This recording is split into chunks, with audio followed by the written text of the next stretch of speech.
បាទជំរាបសួរបងបាទជំរាបសួរបាទបងមានឈ្មោះអីដែរឈ្មោះសូឡាហៅបងខ្លាហ្នឹងហើយ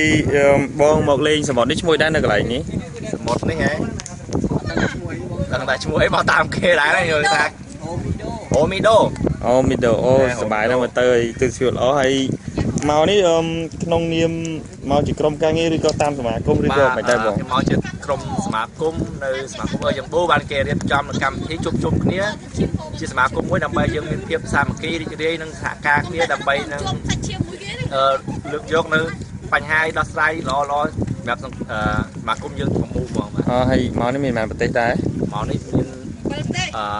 7 ប្រទេសព្រោះខែមុនហ្នឹងយើងមកយើង10ប្រទេសជាងឥឡូវខែនេះយើងអ្នកខ្លះរវល់មកបាន7ប្រទេសដែរហើយមកគ្នាច្រើនអត់ហើយមានមិត្តភ័ក្តិមកជាមួយច្រើនមិត្តភ័ក្តិខ្មែរគ្នាមានជួយជើងអស់ហើយហើយតែជើងឡើងចេញទៅលឿនហើយហ្នឹងអូម្នាក់នេះដូចគេធ្លាប់ស្គាល់ក្នុង Facebook ដូចផល event នេះចាស់កាន់ខាង Grand Star ហ្នឹងអូខេហើយមានបងតាកាមេរ៉ាគឺជាវត្ថុបុរាណឥឡូវហ្នឹងយើងត្រូវមករកចៃខ្យងនេះអូខ្យងមានដែរមើលមើលទីក្តាមតាណាមើលទីមើលនៅប្រហោងថ្មសក្តាមសមើលប៉ើងថ្មមើលក្តាមថ្មចូលណាខ្លះហើយនេះខែក្តាមរស់ទូចអូខេ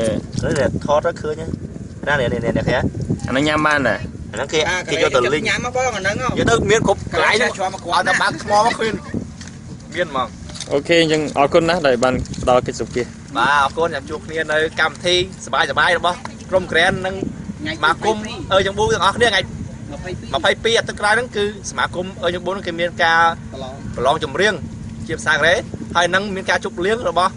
ក្រុមសមាគមនឹងជួបជុំខ្មែរនេះយើងសប្បាយទាំងអស់គ្នាបាទអូខេបាយបាយ